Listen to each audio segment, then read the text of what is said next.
All right. Welcome, everyone. My name is Leah Honor, and with me is Tess Greinock, and we are the Research Data and Scholarly Communications Librarians here at UMass Chan. It has been about 18 months since the NIH Data Management and Sharing Policy went into effect, and today we will be reviewing what we have learned. We will be sharing a copy of these slides and a recording of this seminar to all registrants after the session. So if you see a link or if you miss a slide, don't feel like you need to rush to jot anything down. If you lose connection or need to leave, that is fine. You will be able to catch up what you missed because we will be sending out the slides and recording afterwards.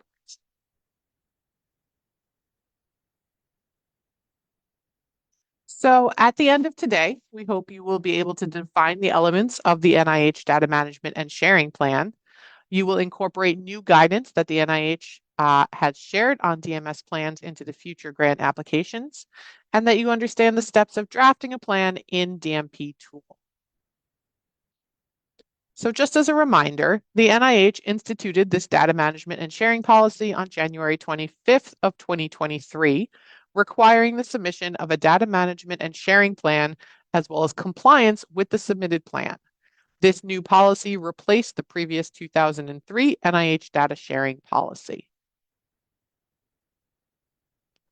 So what research is covered by this policy? This NIH data management and sharing policy applies to all NIH-supported research that results in the generation of scientific data, regardless of funding mechanism or proposal budget dollar amount. This means that the policy does not apply to research and other activities that do not generate scientific data, such as training, fellowship, or infrastructure grants. For a full list of the grants that the policy does apply to, please refer to the NIH site on research covered by this policy linked on these slides. So let's start by reviewing the elements of an NIH data management and sharing plan.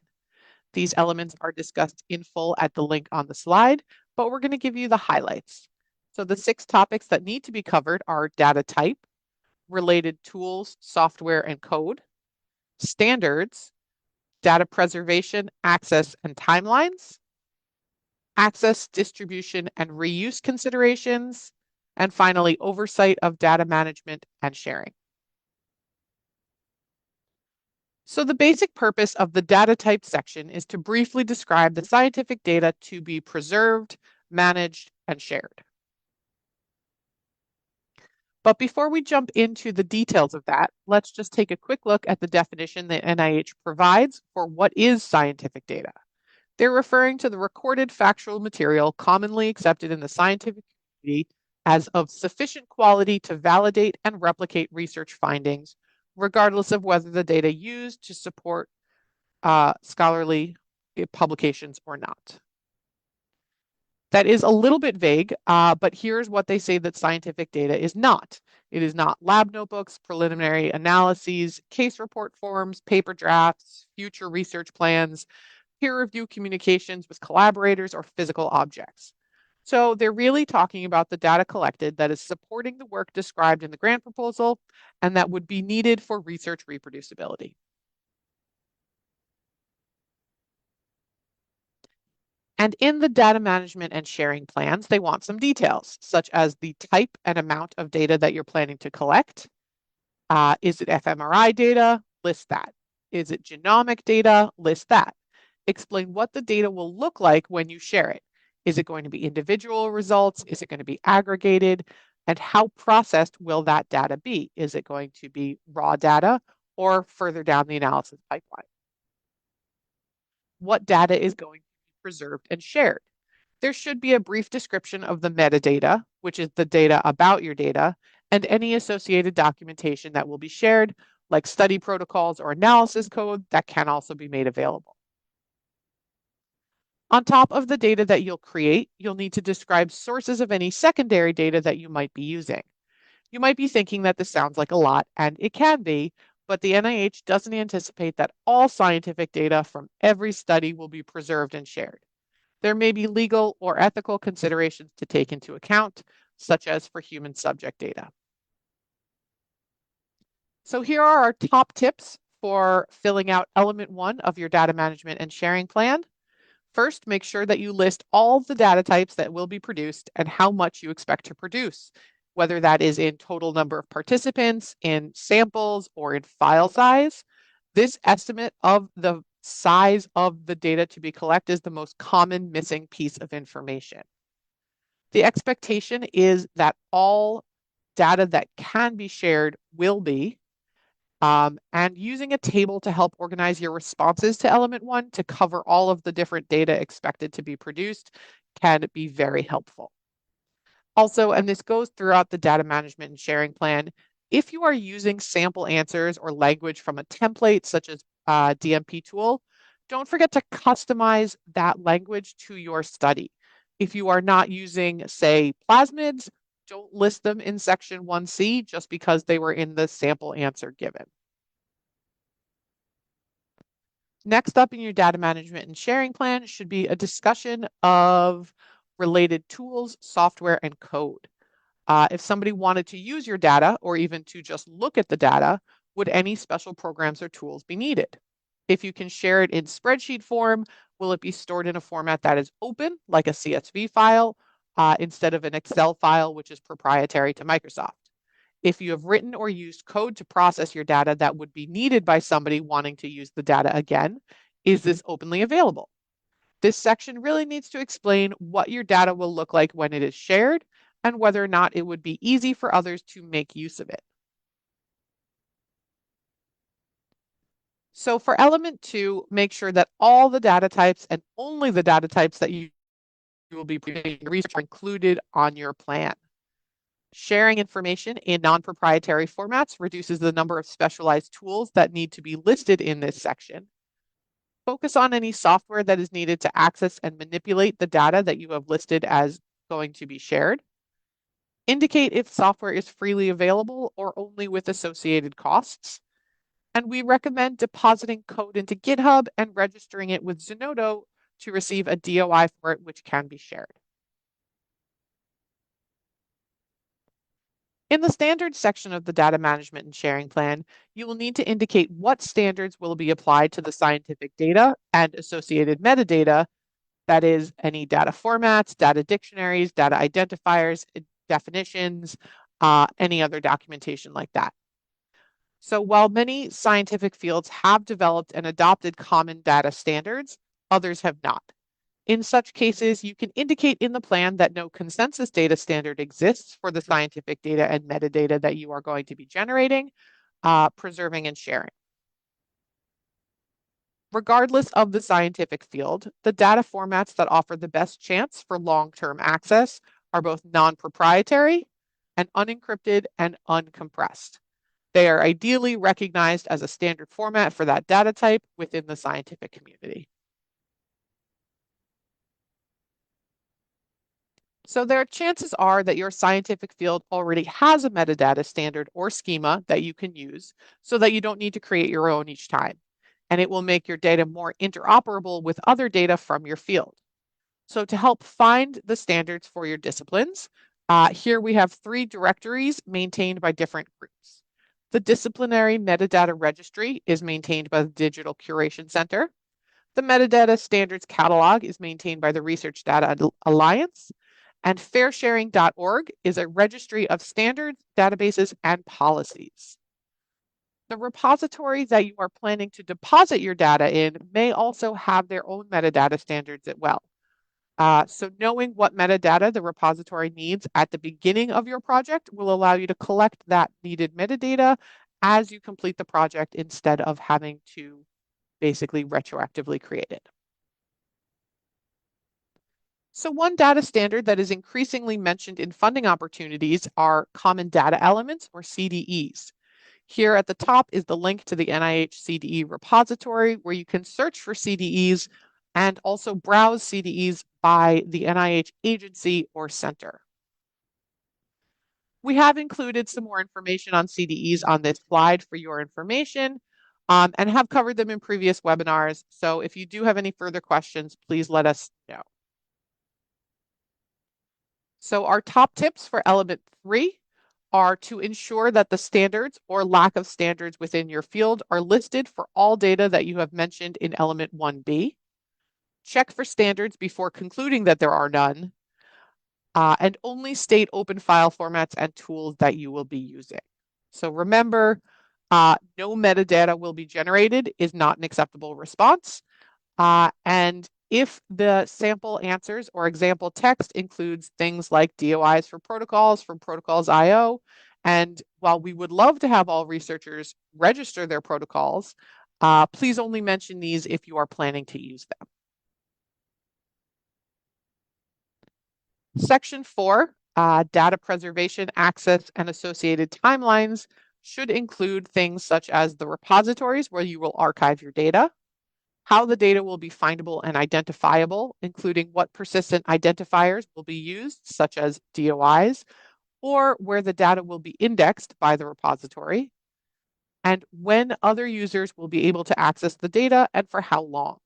The timeline for release may be different for subsets of the data, and this is where you would describe that. So how do you choose a repository to deposit your data in? First, always check and see if your funder states in the funding announcements or on their website about requiring particular repositories for data funded by them, or if they have any recommendations. You can also check if the journal that you are interested in publication has any specific requirements for data deposit. If your funder does not have a specific data repository requirement, does your discipline use a specific data repository? We always recommend looking into depositing your data there because the repository will be better aligned with your data and other potential users will be more likely to find it there. Your institution or your collaborator's institution may have an institutional data repository that can also accept your data. And if you need to consult a registry, you can find a number of subject data repositories and generalist repositories by searching the two listed on the slide, read3data.org and fairsharing.org. Some examples of disciplinary repositories are listed on this filterable list maintained by the NIH, which can be found at the link shown above, and it includes 148 repositories. The networks of the National Library of Medicine also host a data repository search tool for NIH repositories, generalist repositories that are part of their GRAY initiative, and other, totaling 66 repositories, to help identify appropriate repositories based on the type of data that you have. And if you are writing a grant for the NICHD, they have their own data repository finder that is hosted by MIT and includes 25 repositories listed. Here at UMass Chan, we can accept datasets into our online repository, eScholarship at UMass Chan. If you would like to include eScholarship in your data management and sharing plans, we have language that you can use in our data deposit policy found on the repository website.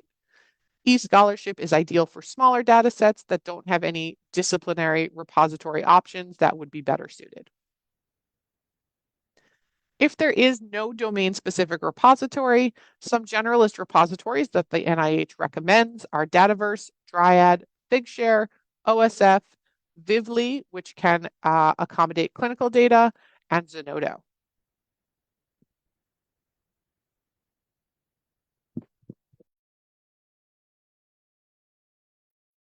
We've talked a lot about where you'll deposit your data, but you'll also need to include when you'll deposit your data as part of your plan. The NIH wants scientific data funded by them shared as soon as possible, no later than associated publication or the end of the performance period, whichever comes first. Some awards might have more specific guidance. Therefore, publication is not necessary to trigger the sharing requirement. And something else to keep in mind is that human genomic data that must abide by the NIH genomic data policy, which has a different time frame for sharing that should be included in your plan. Journal data sharing policies may also dictate when data should be shared, and quite often they require that data is shared for peer review or at the time of publication. I've linked to some examples of data policies on this slide. Something to keep in mind when looking at repositories is that some will allow you to embargo data from public sharing, if that's important to you. And if you are concerned about releasing data that is associated with a patent application, a no-cost extension can be requested to allow time to prepare data for sharing. The last part of this section is how long your data will be available. The appropriate time frame varies across disciplines. However, some policies you will want to refer to are data repository policies, award record retention requirements, and journal policies. The NIH requires a minimum of 3 years, but does not stipulate a maximum time frame that data must be available. So we've broken element 4 into the three subsections. So for element 4A, remember that every data set listed in section 1B should be shared, should have a data repository listed here. Some repositories have standards for file formats and metadata, as mentioned earlier, so don't forget to incorporate these into your DMS plan from the start. And which repository you select may have implications for your budget, so don't forget to account for these costs. For section 4B, data access, be sure to include the unique persistent identifiers used by your select repository from the previous section. Some may use DOIs, others may have handles or accession numbers, and you can state that you will include these identifiers in any publications you publish. You can also mention adding these identifiers to your ORCID profile to increase the reach and dissemination of the data. The biggest tip for Section 4C is to remember that the NIH data management and sharing policy requires that data be shared by the time of publication or at the end of the funding period, whichever comes first. So be sure to include this exact statement in your data management and sharing plan.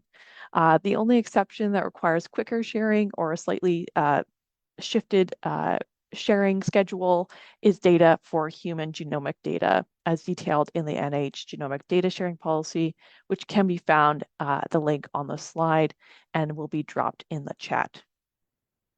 Something to keep in mind is that many repositories will have a longer retention period than the 3-year minimum for NIH, so it might also be worth stating that in your plan as well. So our next section, section 5, covers access, distribution, and reuse considerations. So in this section, you'll need to account for any delays or restrictions on sharing that you need for your research data due to federal, tribal, state, or local regulations, policies, and laws, or for ethical, privacy, and confidentiality protections. And there are many factors that determine the amount of data access and distribution and reuse, including limits on data sharing based on the informed consent provided by the participant. So make sure that all your consent forms allow for appropriate data sharing. Measures taken to protect the privacy and confidentiality of participants. So de-identification measures, for example. Controls put in place on the access to the data derived from humans. So for things such as requiring future data users to seek approval from the repository to access the data, restrictions on data sharing for reasons such as HIPAA, the Health Insurance Portability and Accountability Act, or data use agreements you may have signed or need to sign to use the data for research. So this quite often comes up when you're working with an industry partner. You have to sign a data use agreement. Also, if you know there's going to be a delayed release due to a patent application, the NIH generally views 60 days of delay as a reasonable delay time frame for that. So just keep that in mind.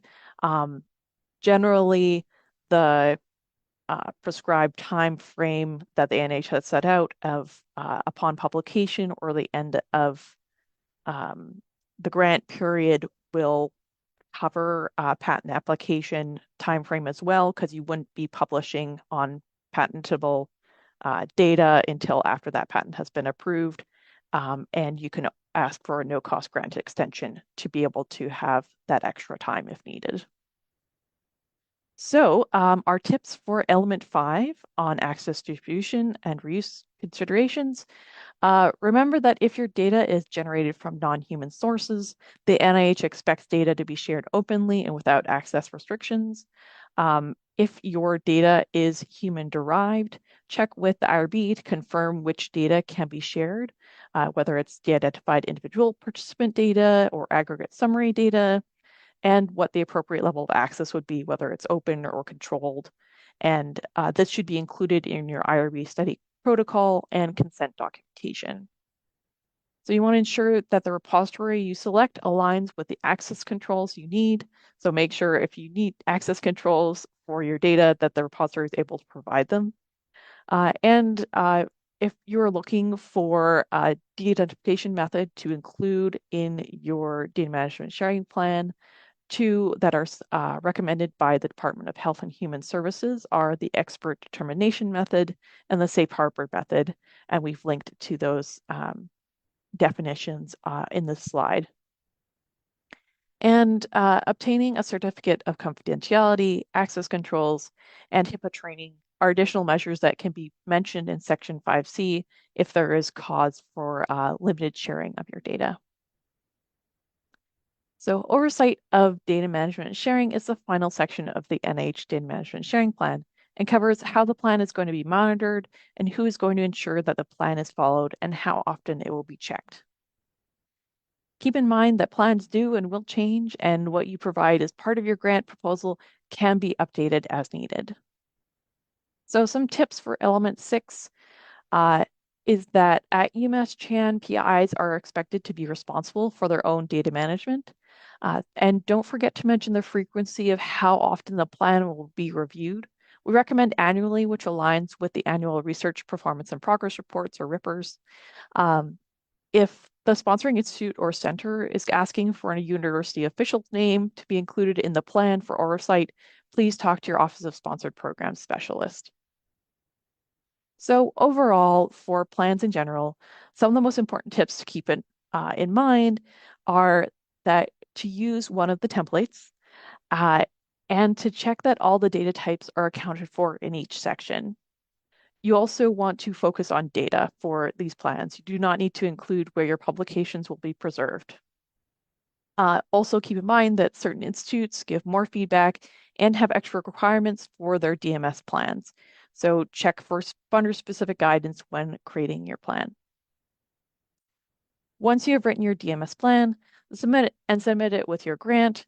It will be assessed by your NIH program officer as part of the whole grant package.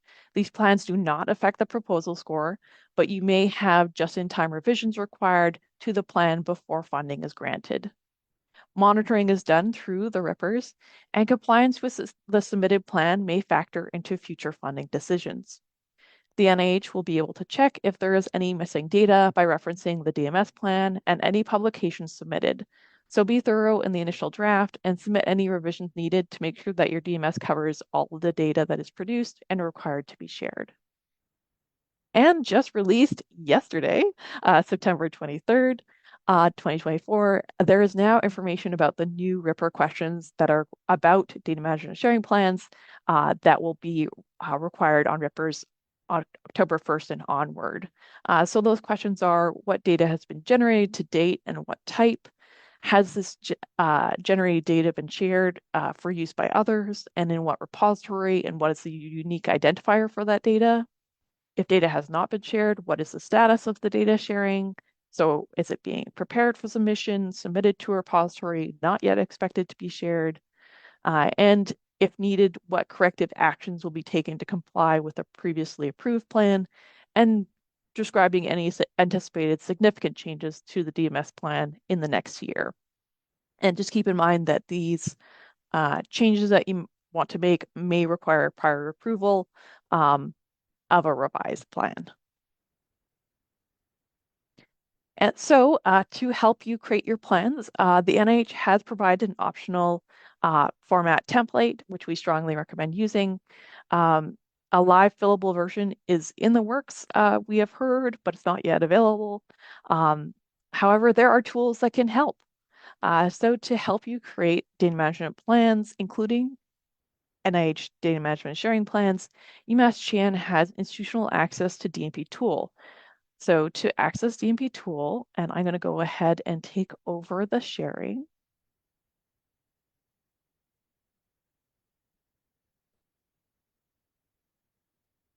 to show you this live. You'll want to go to dmptool.org and click on the Get Started if you have logging in for the first time to DMP Tool, and provide your UMass Med email address. And you'll have this option to sign in with the single sign-on. And you'll want to, for your username, you'll use your alias for UMass Chan. It's generally your last name, first initial. You can check this in Outlook. And your password that you use for all of your UMass Chan services.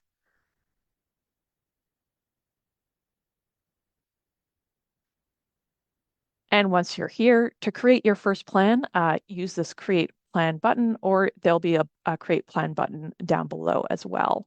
So I've created an example already, so I'll show you what that looks like. So this project details section is where you can add a short description. I'm going to go back a minute here to show you how you would select an NIH template. So when you first create a plan, you would give your plan a title, something that you can remember. You can also, if you just want to test it out, you can indicate that it's a test project, as well as make sure that UMass Chan is selected as the organization. And to find the NIH templates, search for the funder. The default data management and sharing plan will show up first. There's a couple other plans that are currently being used. So if you are applying for a grant through the NIH National Institute of Mental Health, they have a template here as well as a couple of pilot templates by the Federal Demonstration Partnership, which are being accepted by the NIH. So if you prefer those templates instead, you're welcome to use them. The default is the most common one and what we'll be showing today. So go ahead and create plan once that is ready. As I said, I've already created it, so I'm just going to go back to my dashboard to show you what that looks like. You have the option here to select what guidance you want to appear in the while writing your plan. We've created unique UMass Chan guidance for the DMSP general template. So you'll have the option to click on UMass Chan. We also have specific guidance that we've created with the help of Caterina Strambio de Castilla for microscopy data. So if you are working with microscopy data and want to see that guidance, you can have that selected or deselected if that does not apply to you. You can also add collaborators both here at UMass Chan and at other institutions and invite them to help you create the plan and see it. And the Write Plan tab is where you'll do writing the plan itself. Each of these elements expands. I'll go to section 3 just for demonstration purposes. It'll have the wording of the NIH template, a box where you can submit your response, example answers below, as well as guidance on the right-hand side from both from the NIH, from us here at UMass Chan. So if you see two boxes of guidance below UMass Chan, this will show general guidance for all data management plans. So most of them are links out to our library resource guide on research data management. And then the second one will be on microscopy data specifically, if you have that selected for the guidance you want to see. So once you have finished writing all your sections, and this is fully up to 12 out of 12 sections filled out, you can request feedback from Leah and I and the research data services team here in the library by clicking on this request feedback button. And when you are ready to share your data management plan and download it to add to your grant, go to this download tab and you can download it either as a PDF or as a Word document if you want to do some fine tuning on the formatting. All right. So the NIH has put together a great series of resources available on the NIH Scientific Data Sharing website, sharing.nih.gov, and we'll drop the link for that in the chat as well. It includes things like their FAQ, recorded webinars and training videos, news and updates, and much more. And here at UMass Chan, the library has put together a resource guide collecting all the resources and information we have discussed here today. There you can find links to tools, recorded webinars, quick reference materials, as well as forums to request more training or DMS plan draft reviews. We've already mentioned the library, but the Research Technology Group and the Research Methods Collaborative are great resources to reach out to for support when writing your DMS plan. Other groups at UMass Chan that you may want to reach out to are the Institutional Review Board for questions about how to incorporate data sharing language into your informed consent, and the Bridge Innovation and Business Development groups for any questions you may have about intellectual property being produced as part of your research and how that may impact your data sharing. For any questions, please feel free to reach out to us at datalib@umassmed.edu or schedule a follow-up session for you or your research group to get more one-on-one assistance. Today's seminar is part of an ongoing seminar for researchers. We have some upcoming seminars all held at 12 noon on Zoom, including NIH and SF BioSketch workshop on October 8th, finding and evaluating journals for publishing your manuscript on November 19th, and eScholarship at UMass Chan, share UMass Chan research with the world on December 11th. So we've come to the end of our presentation and we would love to hear how we did. So if you could take a moment to fill out a 2-question survey that will pop up when you leave the Zoom room, that would be greatly appreciated. The 2 questions are, what are one thing you enjoyed or learned during the session? And what is one thing the session could be improved? Or a question you still have? Any questions asked through the form, we will send a response to everyone registered for the seminar when we send out the slides and recording. And so with that, thank you very much. Here is our contact information. And if you forget everything today and only need to remember one thing, if you have a question, look for the Ask a Librarian button on the library website and submit your question there. Thank you very much. And we are happy to take some questions now. I've